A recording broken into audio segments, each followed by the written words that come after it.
Satu rumah warga Desa Langgur rusak akibat angin puting beliung.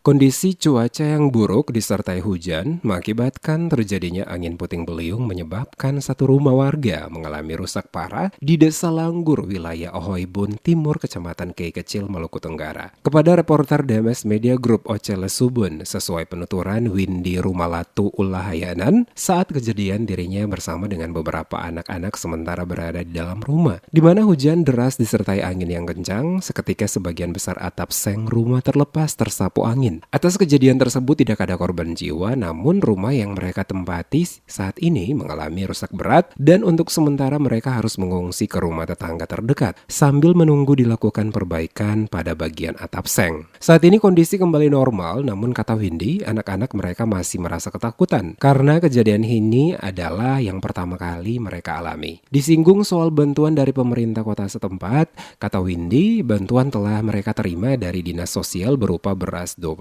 kg, termasuk juga selimut dan kasur tidur untuk digunakan sementara. Kira tuh sekitar jam 11 atau setengah 12 ya Nyong ya.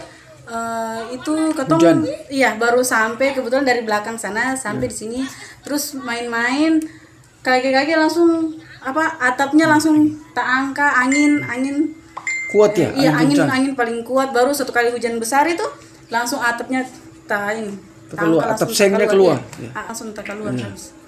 Tapi untuk baik itu semua seng apa sih. Semua rubuh, yang ini tembok-tembok ada sebagian rubuh juga jadi. Bagian rubuh. Iya. Seng semua tangkat. Iya, seng semua. Jadi saat kejadiannya dalam rumah. Iya, kata semuanya dalam rumah, anak-anak semuanya dalam rumah.